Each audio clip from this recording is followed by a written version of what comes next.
So I woke up today in order to find out that YouTube has been busy burning books again. I don't understand why people don't use this metaphor more often, because if you think about it, kind of makes sense. Like, what is the purpose of burning books, right? Why did the Nazis burn books? Well, it serves two purposes.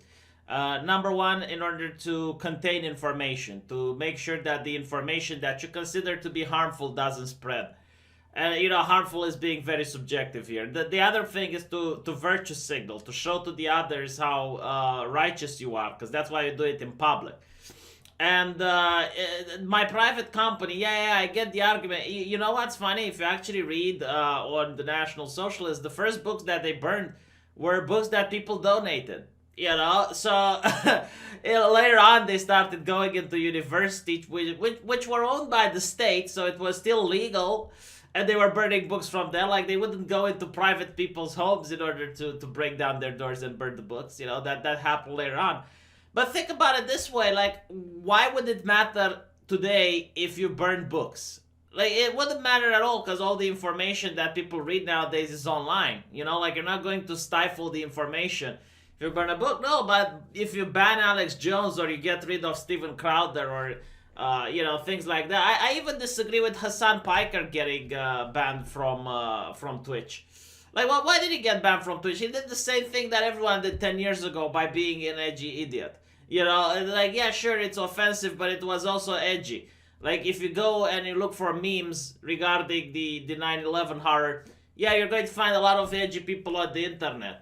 It's kind of like most people are desensitized about it. Like, I would rather like Hassan Piker to get a megaphone, to shout it from the rooftop so that everyone can hear, what his ideology is like. I don't want him to be silenced. I don't want him to be shushed. Like, are you kidding? I think Hassan Piker is the sole person that turns people away from communism rather than towards.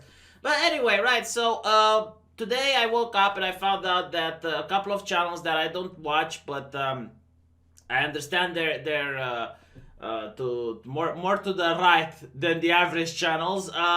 James Allsop as well as Iconoclast have gotten banned. Now, I've never went to the Iconoclast, but with James Allsop, I know that he got demonetized and now his entire channel is banned.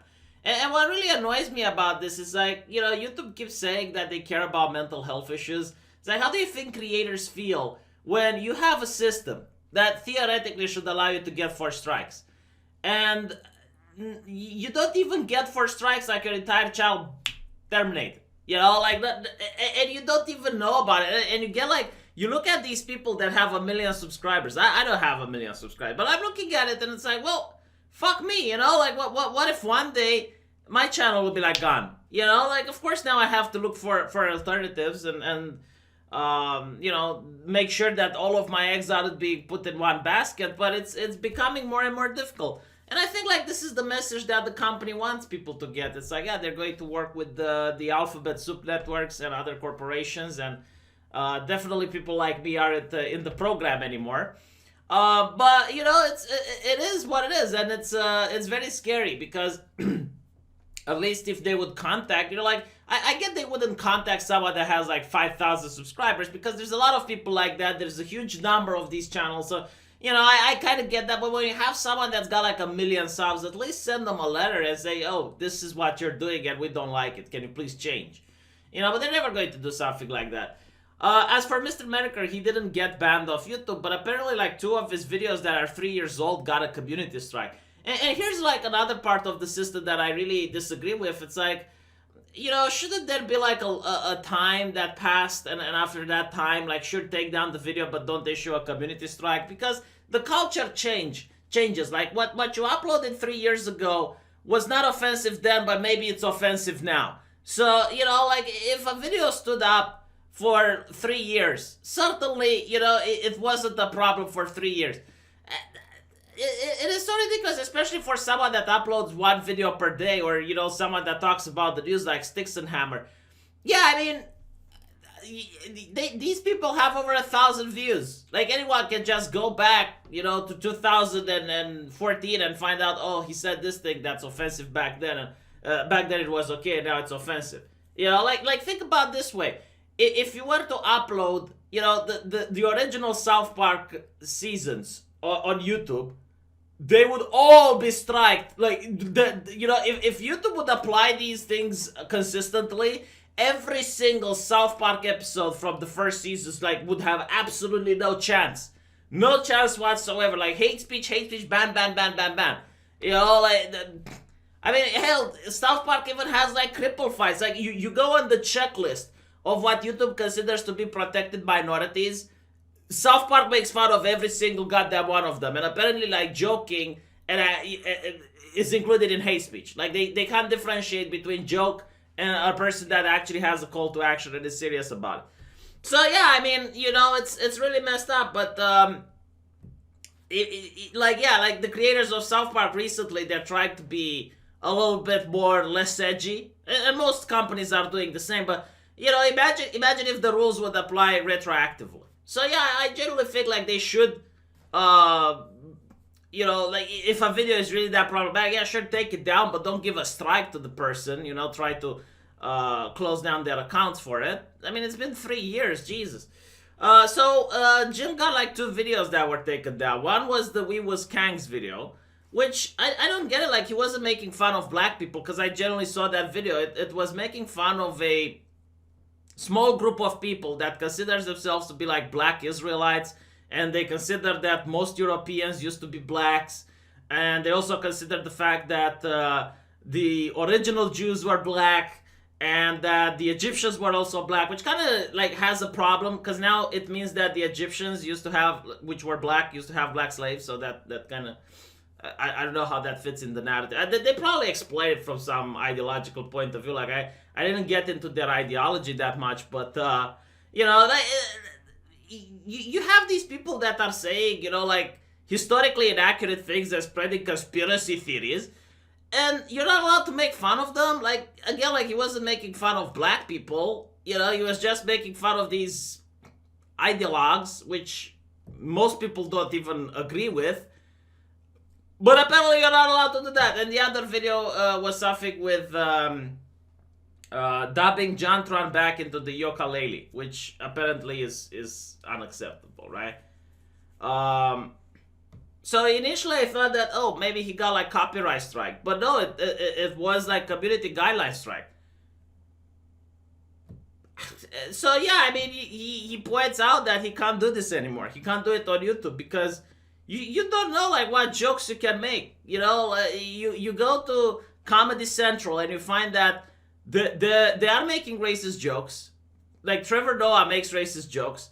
They use foul language almost all the time. So it's okay for them, right? And you get like things like South Park and The Simpsons, which also make edgy humor. Well, The Simpsons not so much anymore. But it's okay when a corporation does it, basically. When someone, a YouTuber does it, and they're trying to be edgy or something like that, no, they get censored. It is impossible, I guess, to make comedy. Like, comedy that's not offensive is not really funny. That's my point. Like, they're trying to push the idea that comedy isn't subjective anymore. Comedy is supposed to be inclusive. And it's like, yeah, but I heard every single inclusive comedy out there. Like, literally, every single type of inclusive comedy that you can think, I've heard it. Alright? Like, I did something extra. I did something spicy. I grew up with the 90s, for fuck's sakes. I grew up with Jackass and, bomb fights and that type of thing. That's what I grew up with. That's that. And nowadays, there is a huge market for it. Like, don't get me wrong. If I were to start to actually make edgy comedy, because, trust me, I'm more than capable of, but not on this platform. But if I were to start doing it, like, I would have a big audience. Like, a lot of people will come listen to me. But the problem is that if you start doing that, that's an excuse for them to get rid of you. And I don't want to give them the excuse, because then I can't talk about other issues that I find important. And it's really sad that it is what it is, It's like,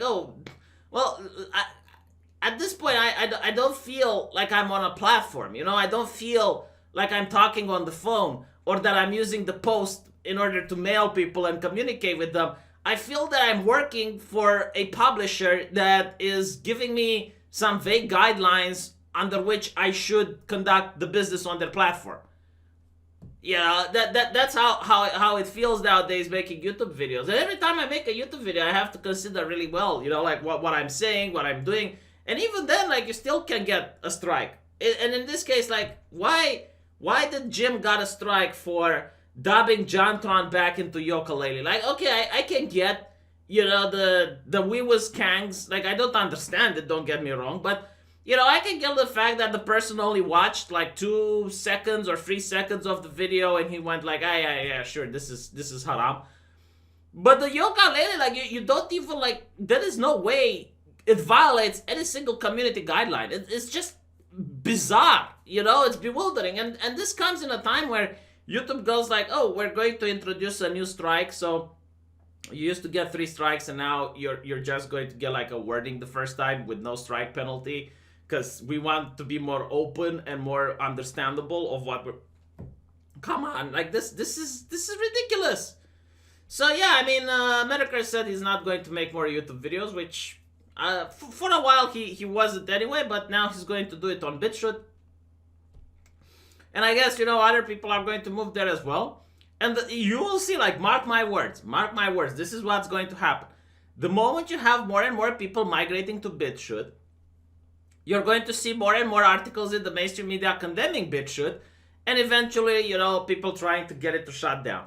Like, they keep saying, like, if you don't like it, build your own, my private company. And when you build your own, they make sure that whatever you build is going to be turned down and destroyed.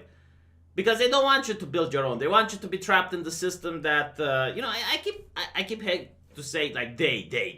Like the Silicon Valley, basically. Like the big corporations, that's why I'm talking about they. Because they want to sanitize their shit, but sanitization doesn't bring you views. Edginess brings you views, right? That's what the 90s showed us. And if you were to have like another company that is actually edgy and free, that would be massively popular. And by the way, these companies, that's how they started. Facebook, YouTube, Twitter, all of them were really edgy in the beginning. Like, you had decapitations videos on Facebook from ISIS, for fuck's sakes. And they wouldn't want to delete that. On Google, you had a video where the KKK was talking and, people pressured Google to try to remove it. And they said, no, like, we want the KKK to be on our platform so that they can get the rope and hang themselves by their violent and vile rhetoric. That was like 4 or 5 years ago. It wasn't really that long ago, But nowadays, you don't get that anymore. Nowadays, it's all about... not even cursing, like there is, like, if you want your videos to be monetized, you shouldn't even have foul language. You shouldn't have a potty mouth. It's like, come on, like even Comedy Central has a potty mouth. What is wrong with you people? Anyway, I'll end it here. So let me know what you think. Really curious to see who's next. It's like, I guess the elections are coming. A lot of people are pointing that out. I don't know. Like I generally don't know what else to say. Like, again, like, if these channels would get, like, community strikes, I would get it, like, the rules are the rules. But nowadays, like, there are no more rules, like, one day you can have a channel, the next day, bam, gone, like, at least if you have a job, you get, like, a 30-day notice from your boss so you can get your shit in order and you can try to find something else. This is just ridiculous. And once you're gone for good. Like, there is no, redemption. There is no, like, ability to, I guess, reform or anything like that. Whatever. Yeah. So I just had to do my little rant, and now I'm going to go to sleep because I haven't slept last night. So talk to you guys later.